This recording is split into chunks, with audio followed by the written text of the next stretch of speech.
Gentlemen, scholars and friends, a very, very warm welcome to you at this yet another public lecture event of ISAS. It gives me enormous pleasure today to introduce to you our distinguished speaker, Mr. Ian Martin. I've had the honor and privilege of knowing Ian for some decades now, as a very good friend of my country, Bangladesh, and also my family as well. Ian is a man of prodigious parts, both intellectual and moral, and someone who has dedicated himself to noble causes rather than lead a life of ease and comfort, as his capabilities would surely be able to secure for him. He read history and economics at Cambridge and took first-class honors, going on to Harvard thereafter for some graduate work. He became a human rights activist and rose to be the Secretary General of Amnesty International. And quite appropriately, I think, he attracted the attention, or his qualities did, attracted the attention of the United Nations, which he, a system which he served as a troubleshooter for many more years in all parts of the world, Asia, Europe, and Africa, and Latin America, Europe also. Yes, but today he'll speak to us especially of his experiences in South Asia and Southeast Asia. And as someone who's been the representative of his own country, Bangladesh, myself in the UN for many years, I can tell you without fear of any contradiction that Ian is one of those few sort of global personalities who is held in very high esteem by all and sundry at the UN, all the three UNs that we speak of. He complements the role of the armed peacekeeper by sort of carrying the flag of UN as a man of peace to distant shores, complementing the role of the peacekeepers that we know of, which conjures up the image of the blue helmeted soldier in APCs patrolling conflict areas. But there is another kind of work that the UN does to buttress stability in those spots. These are quiet civilian endeavors to project the soft power of the United Nations through often guile and guidance, advice and arbitration, and even dare and diplomacy. It is the combination of these abstract advances in norm setting and concrete gains in the areas of poverty alleviation, human rights, preservation, etc., also material welfare and progress, that enables the UN to work to make our world a little more habitable and hospitable. I will leave Ian to speak to the subject on hand at this point in time. And so, Ian, you have the microphone for the next 20 minutes or so, and then we'll have a Q&A for another, for the same period of time. Thank you very much indeed. It's a pleasure for me to be on this campus for the first time and to be a guest of the Institute of South Asian Studies. It's a pleasure to speak under your chairmanship, Dr. Chowdhury, both because of my association with your country that you've referred to, but also because of your extremely close knowledge of the United Nations system. And it's a pleasure to be here under the sponsorship, if I may say so, of Professor S.D. Mooney, who became a friend and colleague through my involvement in Nepal, which is much shorter and less intense than his own, but you have on your campus the non-Nepali who knows most about the politics of Nepal and its political actors, although that is only one of the areas of specialty that he brings to you. Thank you for a very helpful introduction in assisting me in making the distinction that I want to begin with. For many people, peace operations, United Nations peace operations, is regarded as virtually synonymous with peacekeeping operations, and peacekeeping operations are defined by the uniformed military and often now police personnel who are a part of them, the blue helmets, as you say, Mr. Chairman. That UN peacekeeping has a very long history, including in Asia. The first classic deployment of military observers along a ceasefire line at the end of an interstate war was in Kashmir in January 1949, and 63 years later they're still there. The UN Military Observer Group in India and Pakistan. And then later on, the United Nations was pitchforked into the business of the deployment of larger military components authorized in certain circumstances to use force, beginning with the response to the Suez Crisis in 1956.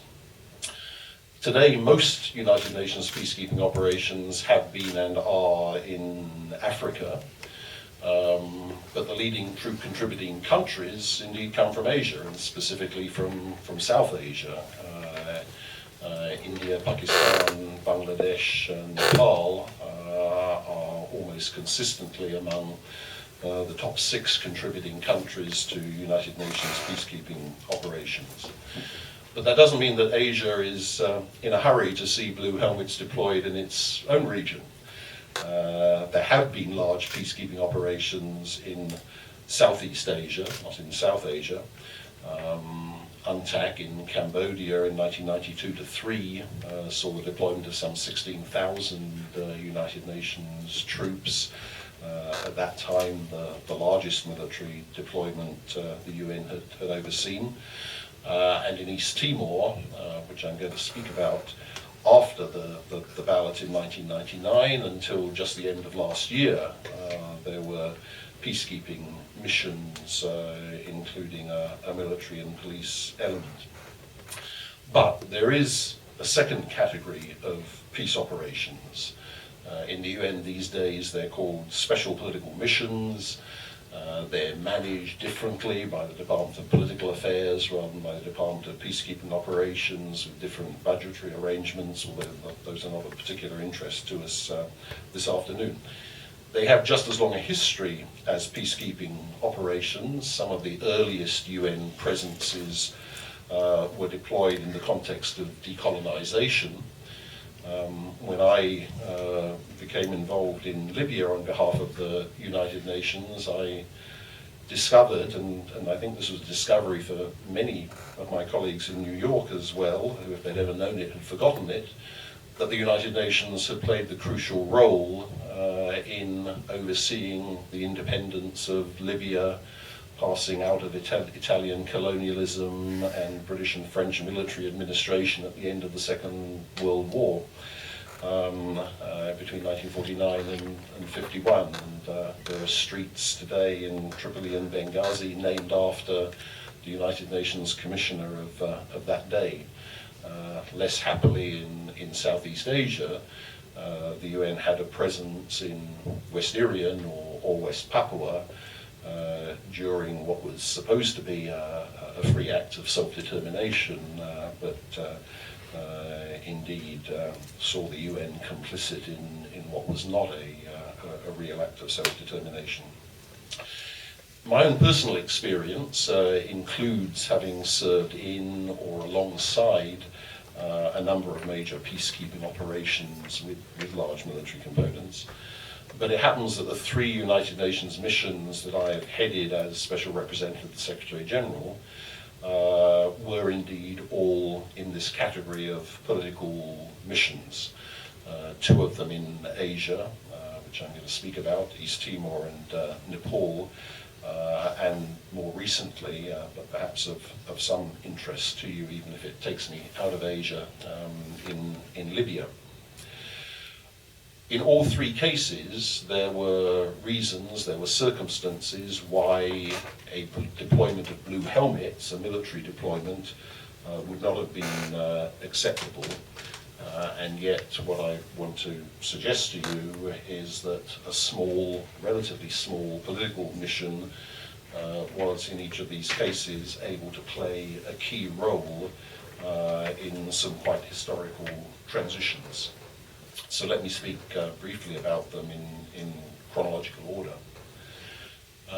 The question of East Timor had been on the United Nations agenda since Indonesia occupied East Timor in 1975, although for many years it was effectively dormant as no real negotiations took place between Indonesia and Portugal, still regarded in the United Nations as the administering power as part of its colonial legacy.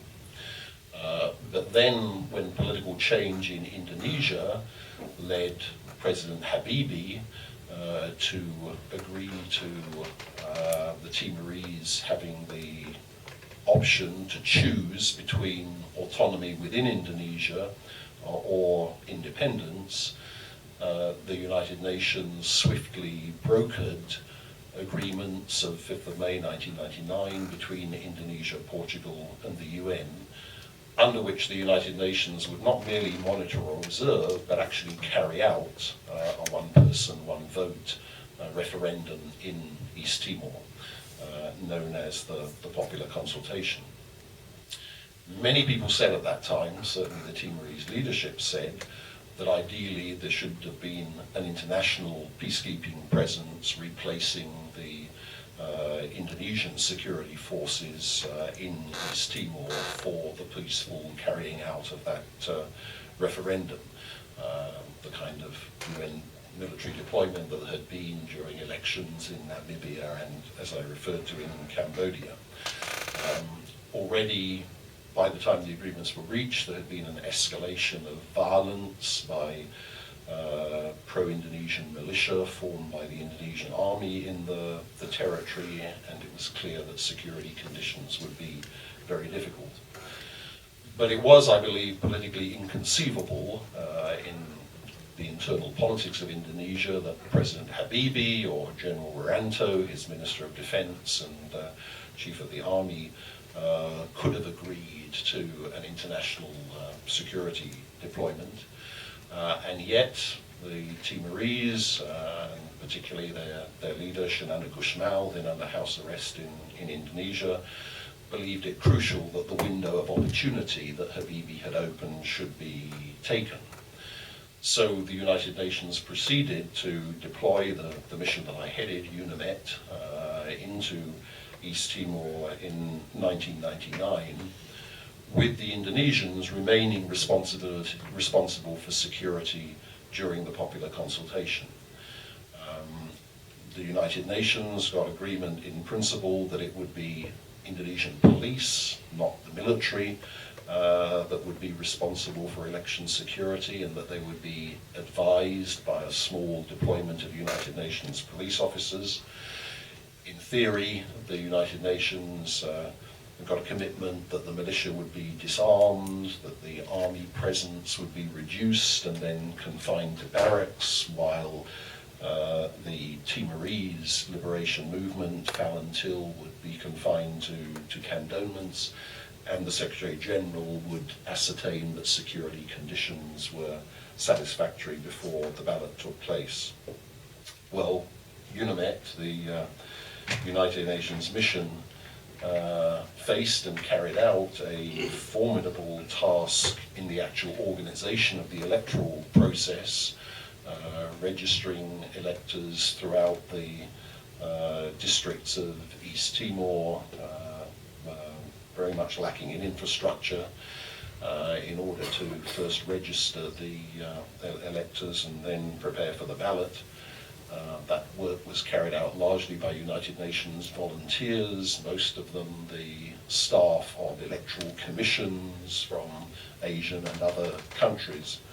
And frankly, I'm not sure we would have been allowed to do that under the security regime that exists today, because we deployed international personnel into the rural areas of East Timor beyond the limits of communication and security support that would today be acceptable. But the real dilemma that we faced was not so much our own security as the security of the Timorese, and particularly the pro-independence side, who continue to be subjected to violence and intimidation by the militia. That posed us with a real dilemma as to whether it was right to go forward to the vote. Clearly the conditions that the Secretary General was supposed to confirm existed did not exist. We twice briefly postponed the ballot from the 8th of August to the 30th of August.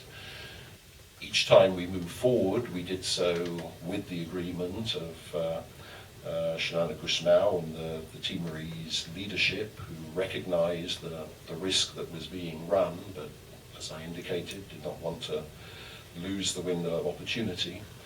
On election day, an astonishing 98.6% of those registered turned out to vote. Something like 50% of them having been queuing at the polling centres for hours before they opened at 6 o'clock in the morning, then in many cases going back to the hills because of their correct apprehension that violence would take place. And when those ballots were counted, 78.5% of the Timorese had voted for independence. And then many of you will recall the violence that followed, slightly preceded, but mainly followed the announcement of the vote, in which destruction of property and infrastructure across East Timor was widespread. A lot of the population were, if they didn't take refuge in the hills themselves, were evacuated to West Timor, in many cases forcibly. And our mission, the United Nations mission, ended up under siege in our own compound in Dili, joined by a number of internally displaced Timorese. In that context, eventually, actually very quickly, something like 12 days, the President Habibie was persuaded to agree to request international assistance in restoring security in East Timor, and a multinational force led by Australia, Interfet, was rapidly deployed into the territory in due course to be replaced by a Blue Helmet United Nations force and the United Nations Transitional Administration to see East Timor through to full independence. But that takes me beyond the relevance of East Timor to my theme this afternoon, because at that stage the United Nations operation ceases to be a political mission alone and became a peacekeeping mission with a substantial military component. But I believe that what was done by that political mission, UNIMED, was undoubtedly a very considerable operational achievement, holding a ballot on the 30th of August on the basis of an agreement that had only been reached on the 5th of May. But it was also right to take the window of opportunity, even at the cost that the Timorese leadership opted to risk of further deaths and destruction. But the way many Timorese looked at that was that added only a limited number of additional deaths to the tens of thousands, if not hundreds of thousands of Timorese who had died since 1975. Nepal, on the other hand, unlike East Timor, was never on the United Nations agenda until the peace process that I'm going to speak about. The United Nations story in relation relation to Nepal's transition begins really in 2002, when the civil war between a Maoist insurgency and the state was causing increasing international concern in its consequences for those who were trapped between the two sides. And Kofi Annan publicly, in his report to the General Assembly, offered his good offices to try to assist in Nepali efforts to bring the civil war to an end. And that began a low-key United Nations political involvement to engage with the parties, which in Nepal at that point really meant three parties. It meant the government, which was very much under the control of the king, King Gyanendra, the political parties whose parliamentary mandate had expired and who had been sidelined increasingly by the king, and of course the Maoist rebels.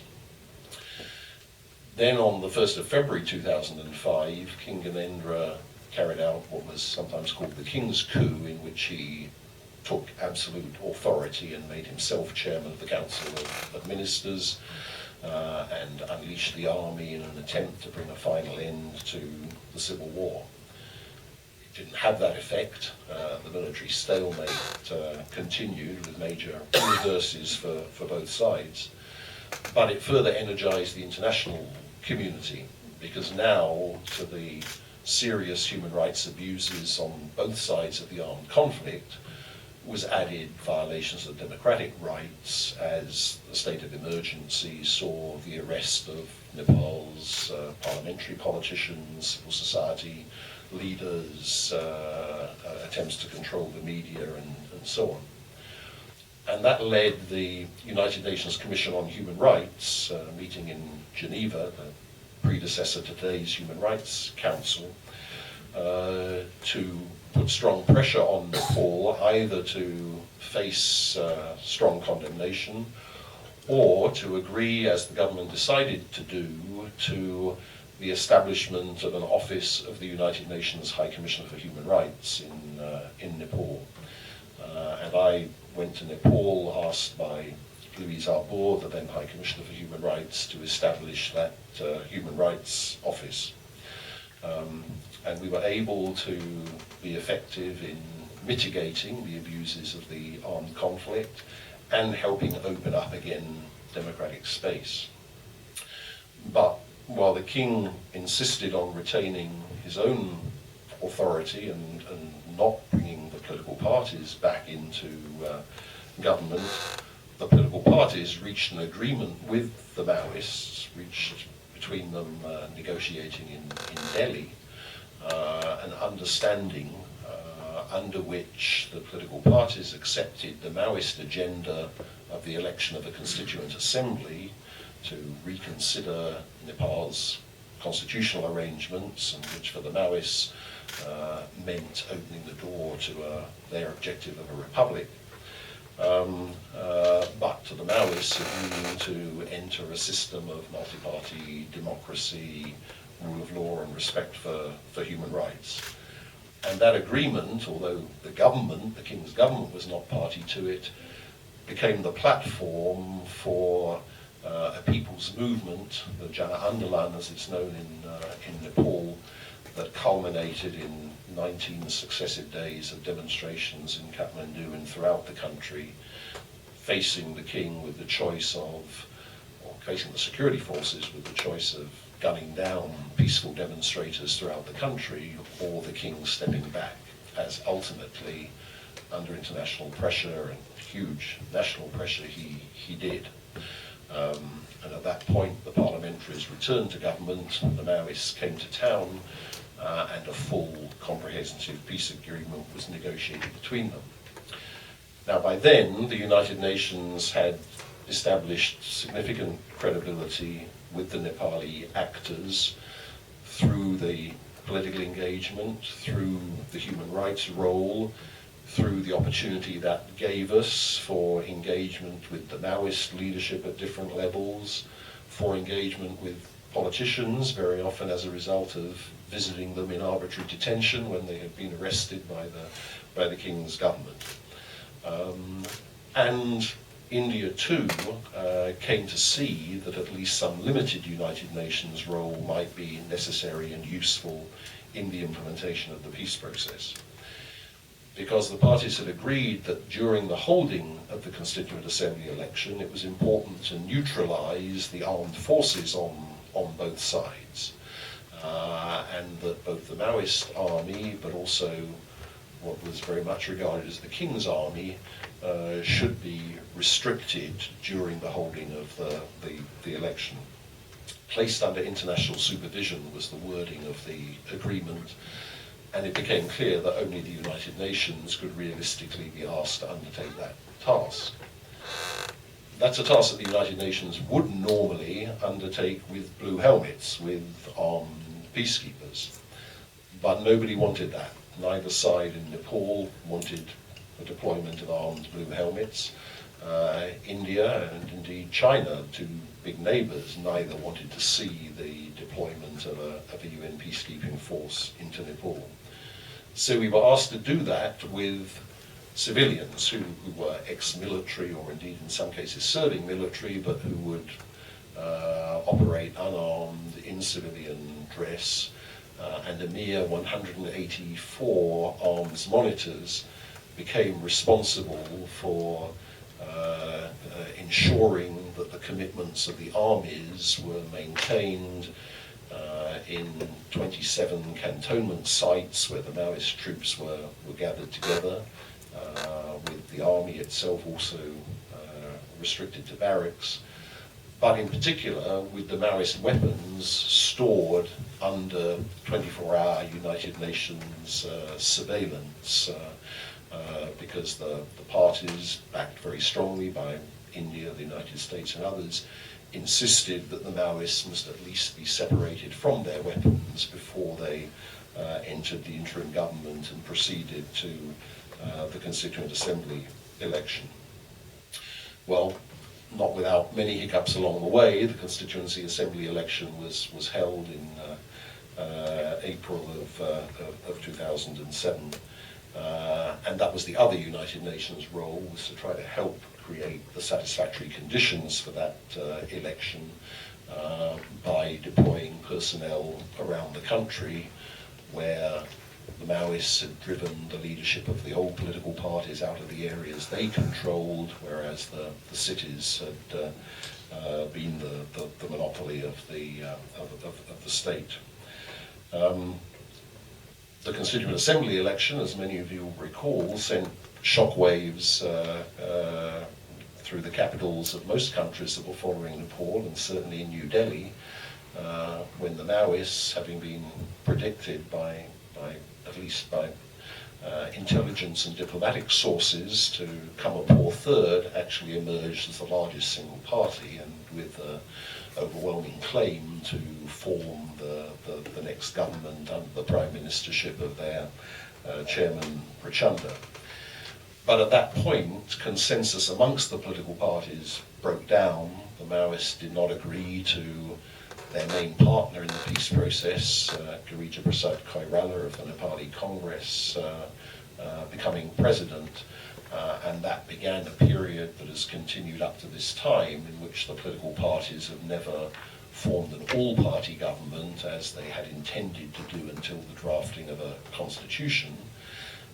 And worse, the Constituent Assembly that was elected with such difficulty, but with the achievement of an extremely diverse and representative body, went out of existence in May last year, despite extensions of its time period, without having drafted a constitution.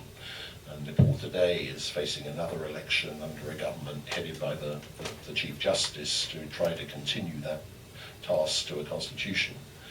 But along the way, Nepal has declared the peace process concluded, in the sense that the last of the Maoist combatants either left the cantonments with grants to assist them in resettlement, or a relatively small number, some 1,400, to be integrated into the Nepal army. Well, before this, the United Nations mission had come to an end, and Nepal had decided that it would see that process to an end itself. But it was a United Nations mission, I would contend, which was indispensable to seeing Nepal through an extraordinarily tense period of transition. I want to end by taking you briefly out of Asia. It was because of my role in designing and managing the mission in Nepal that I was asked to become advisor to the Secretary General. The title was to coordinate post-conflict planning for Libya when the Libyan revolution had begun in February of 2011. The Secretary General had appointed a mediator, a former Foreign Minister of Jordan, to try to bring the conflict to a peaceful, mediated end, which of course was not the outcome, but wisely, I think, decided at the same time to look ahead to the role that the United Nations would be expected to play when the conflict did come to an end. Many people thought that might require a peacekeeping mission, but the Libyans, although those in favour of the revolution welcomed the support they had from NATO and Gulf states that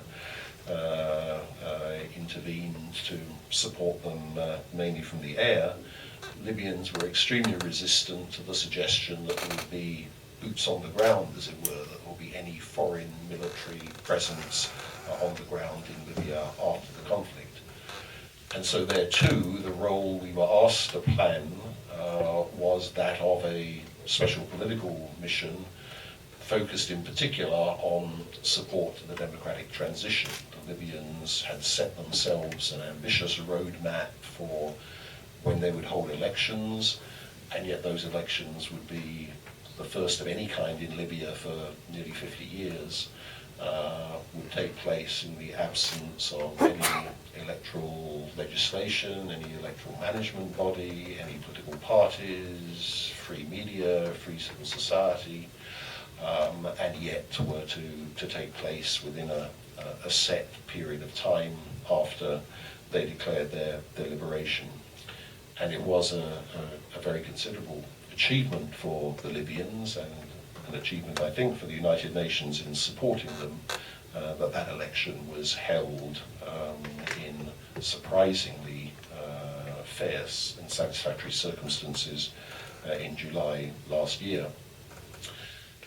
That said, an election was a necessary condition for progress in Libya. It wasn't a sufficient condition, and Libya is the government formed on the basis of that General National Congress election is today wrestling with Libya's most major problem, which is how to move from a large number of locally based militia that fought the conflict to an eventual state monopoly of force through a proper army and police, where the inheritance from the Gaddafi period is one of almost no institutional capacity. So if I were to conclude, I would tell you what I'm sure you know very well, that there are no simple success stories, certainly in United Nations operations. The United Nations only goes to places because the problems on the ground are complex and acute.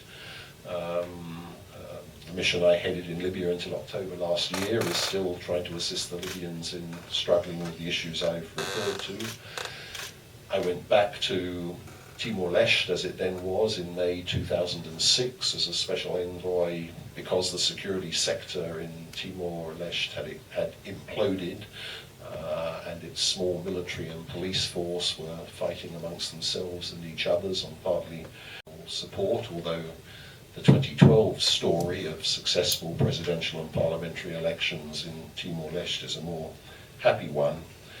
And in Nepal, as I've indicated, while the military side of the peace process may be complete, the future constitutional arrangements and how Nepal's diversity is reflected in a new constitution is yet to be achieved. But I would like you to believe that the United Nations is able to play a key role in transitions, not necessarily because of the deployment of large peacekeeping operations with many thousands of military. In East Timor, we had 1,000 personnel at the peak, and that included Timorese electoral officials hired only for 5 days for carrying out the ballot. In Nepal, our peak numbers are about the same, around 1,000. And the UN mission in Libya today has an authorized strength of less than 300 international and national personnel. So I believe that these are a side of the United Nations work that is not always sufficiently reflected in discussions and literature that focuses on large peacekeeping operations, and I'm grateful for an opportunity to talk to you about it today. Thank you. Thank you for that very comprehensive description and analysis of that flip side of the UN client, that though Chapter 7 involved, but quiet work done in order to build upon peace or create situations where there is no sort of slide back to states of anarchy. I'd request, the floor is open for Q&A now. I'd request you to identify, though I might know you, but request you to identify yourself for the sake of electronic record. Mr. Suryanarayan? Yeah, I'm Suryanarayan from ISAS. So, I mean, everyone knows that the UN military observer mission in reference to India and Pakistan has been dysfunctional and irrelevant. As an experienced UN official, what do you think that it's time to wind it up, and if not, why not? Thank you. I'm happily quite ignorant of the experience of UNMOGIP, but indeed, as you say, since 1971, there has been effectively no Indian cooperation with UNMOGIP and a desire to see the presence ended, and of course it's Pakistan, however, that has wanted to see the deployment continue on its side of the line of control. I think what you say would be shared by many people at the UN. There's considerable impatience at deployments. Cyprus is another case which have a history of 50 years or more. But once the United Nations has deployed at the request of two parties, then ideally it requires the two parties to come to an agreement as to the ending of its role, and that two-party agreement hasn't been possible in the case of Kashmir, as you know better than I do. Thank you. Mr. Javed Berkey.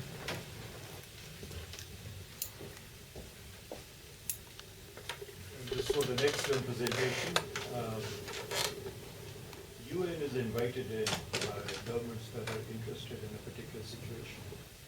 The question is, how much room for maneuver do professionals such as yourself have within that framework? Can hundreds of people who go to a particular operation do something on their own within the constraints that are imposed? And do you learn something as you go from one mission to another? It's a very good question. I mean, of course, formally one is bound by the mandate for the particular mission, which is negotiated with the host country and then adopted by the Security Council in most cases. But it's also the case that a special representative of the Secretary General is regarded as an extension of the Secretary General in terms of what the UN calls the good offices role of the Secretary General, and therefore has a degree of license to offer advice, engagement in areas not necessarily confined by the mandate. Of course, that still has to be in practice acceptable to the parties, but to that extent, the role is not exclusively defined by the mandate. I mean, for example, in Libya we had a very clear mandate in relation to supporting the election, but the major threat to the election had to do with local conflicts that the UN had no formal third-party role to mediate, and yet our presence was able quietly to help defuse those, at least to the extent that they didn't imperil the election going forward. The other thing I think is important to say about the United Nations is that it is a normative institution. It carries with it the Charter, it carries with it the Universal Declaration of Human Rights, it carries with it certain commitments agreed by the United Nations system. So that, for example, when one comes to the representation of women, someone acting in the name of the Secretary General has a very clear mandate, whether it's part of the Council resolution, or actually the Council these days usually will include in the resolution, to promote the representation of women. So in both Nepal and Libya, and indeed East Timor, although not during the referendum, which didn't raise that question, the UN has certainly advocated electoral arrangements that guarantee a degree of representation of women that would not necessarily come about without special measures. And of course, the more general questions of respect for human rights are also United Nations norms that it takes with it into any situation. Well, Noreen Fink. Noreen Fink, I'm with the Center on Global Counterterrorism Cooperation in New York. I actually had two questions, if I might. One was, to what extent is the Holder versus Humanitarian Law ruling about designated material support for terrorist groups, whether it is at all affecting mediation in the field? A number of people have mentioned that it's posing challenges. The what, sorry? It's the Holder versus Humanitarian Law ruling. Right. And to what extent that's affecting mediation prospects in the field. And my second question, as you talked about the evolution of SPMs, is that with the mandates becoming sort of increasingly complex and looking at a host of security threats, including organized crime or terrorism, like in the Libya mandate and in the Mali mandate, to what extent do you think the UN the system is sort of willing and able to respond to these complex pressures with some of the limitations you've talked about in terms of resources for SPMs? Right. First, I mean, the UN does not regard itself as bound by any national ruling in relation to who it should or shouldn't talk to. And in general, the UN will always take the view that it's necessary to talk to those who are political actors, whatever their methods in any conflict that it's addressing. There are cases where the UN has to some extent ruled itself out of that, the most obvious one being Israel and Palestine, where the UN's membership in the Quartet has led to the UN to some extent, although not completely, accepting the Quartet's restrictions on dealing with Hamas, and many people in the UN would regard that as unfortunate. The former UN Special Coordinator Alvaro de Soto, in an end of assignment report that was leaked and quite widely publicised, was very critical of the constraints on an effective UN mediation role that limitations on contacts with Hamas imposed. But essentially, so far as the UN is concerned, these are matters for the Secretary General to instruct his special representatives or mediators. There could be problems resulting from US legislation, obviously, given the fact that the US is the UN's host country, but I'm not aware that those have occurred yet. The second part of your question is certainly a very good one too, because I think the truth is that the UN is only beginning to face the kinds of issues that you refer to. I mean, in Libya, in principle, we were given quite an extensive mandate to try to assist the Libyans. I mean, everything is to assist the Libyans in addressing the flow of arms and ammunition out of Libya. But of course that goes very much to border security and to the extremely limited Libyan capacity even to absorb assistance. Mali, you're absolutely right to refer to, and again, it's much too early days in terms of the deployment of a new mission into Mali to know what its strategy and capacity is really going to be to address the terrorist issues of the north of Mali. So it would be silly to suggest that the UN is strongly placed in terms of its capacity at this time. It clearly isn't, because it's facing new challenges, and it's going to have to develop the experience and capacity to address them. Yes, Professor Muni. Two small questions. One is, why is there, did you feel there is a resistance in Asia to UN involvement in internal conflicts particularly? If it is so, why is it so? Has the UN ever thought about it in terms of Security Council or those who are managing it? The second question is, you said you got involved in Nepal on the human rights to begin with. Now, did you make any assessment from which side greater violations of the human rights came? The Maoists or the Nepal?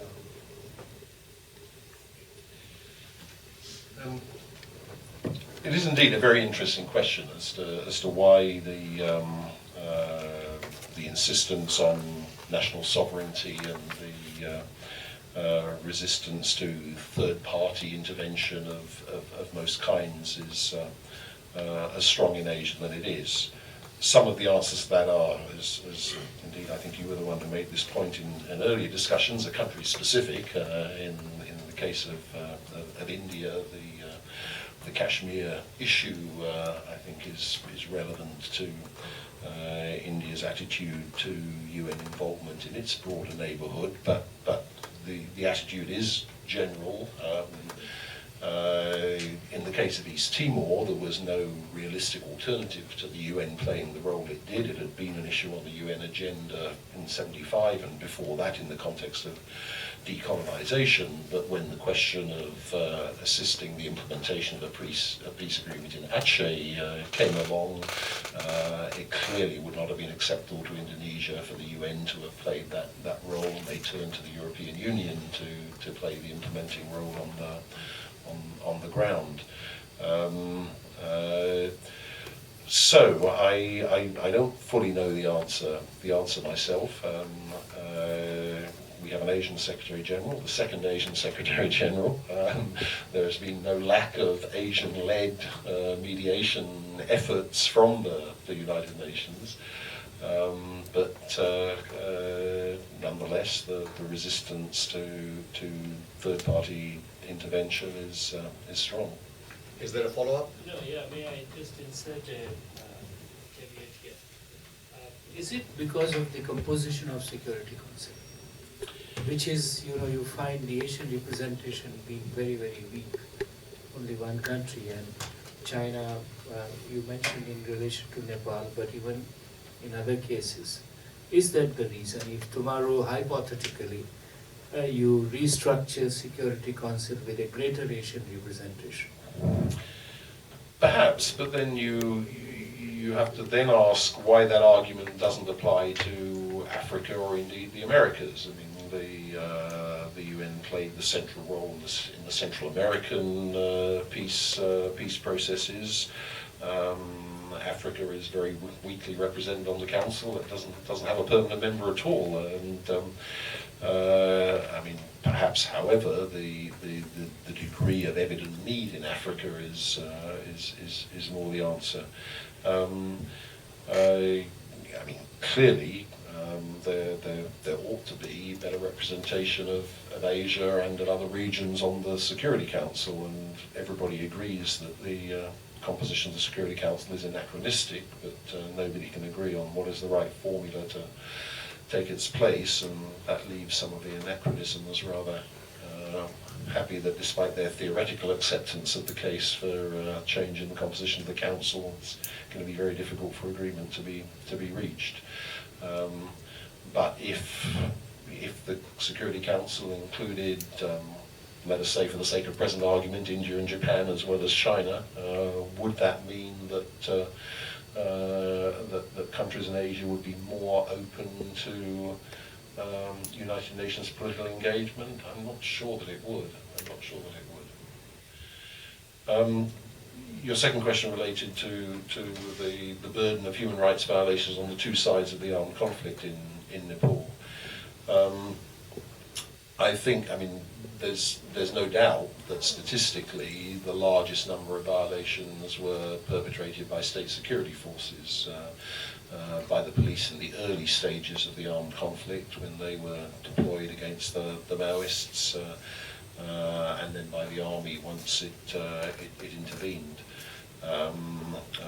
So, you know, some categories of violations, the number of people who disappeared, for example, are quite well documented in terms of responsibility in whose custody they were before they disappeared. The Maoists certainly committed a number of atrocities at different stages, but the state security forces' efforts to track down and eliminate Maoists and Maoist sympathizers, I think undoubtedly involved a larger number of victims than the Maoist own abuses. Did you make an assessment officially of this in the Human Rights Office? Well, during my time, things were moving too fast, really, for that kind of analysis, but the Office of the High Commissioner did carry out a major mapping of violations throughout the conflict, which is now in the public domain. And that certainly can be turned to for the kind of analysis that I just referred to of disappearances. It's based not entirely on information researched by the United Nations itself. It's also based on NGO sources in Nepal, so it can't all be regarded as verified information, but I don't think there's any doubt about the overall accuracy of the picture. The reason the United Nations did that, I mean, in part it was to bring to a culmination the human rights monitoring work of the UN, but it was also because under the peace agreement Nepal committed itself to establish a truth commission, and this was to enable a truth commission once established to already have before it this compendium of information from the United Nations and gathered by the United Nations. Now, as you know, the Nepali parties go on reiterating their commitment that a truth commission will be established, but there's been long controversy about the nature of the legislation, and as of now, legislation has not been passed, and therefore there's been no beginning on the work of an official truth commission. Well, thank you very much. It's my sad task now to bring this interesting discussion to an end. Thank you, Ian. As you know that in ISAS we are focused on intra and inter South Asian relations, but there's a burgeoning interest in our region in the United Nations, in the multilateral bodies as we globalize. Each country of South Asia globalizes more and more. As you have said, that South Asia has had a tremendous interest and participation in the areas that you spoke of. And again, of course, the United Nations is a multifaceted system, but in peacekeeping, even peacemaking to a certain extent, peacekeeping, peace building, and the special operations missions that you have spoken about. Also in what Professor Mooney spoke of eventually in the restructuring of the United Nations. So there is a political, there is an economic, there is a strategic interest in the United Nations. We hope that these relations will grow stronger, on electoral support that many of member states receive from the United Nations. We're grateful to the system, of course, and in my own country, the UN has been involved in Bangladesh, and hopefully we'll have interactions with regard to the forthcoming elections in January next year. So Ian, thank you very much for enhancing our understanding of how the UN operates in these issues, which sometimes are not very often discussed in literature. So we've got a sort of got it from the horse's mouth, so to say, insights. And thank you for those. And on behalf of, could I request all of you to join me in thanking Ian, and further thank him by giving him a token in appreciation of his time with us, a token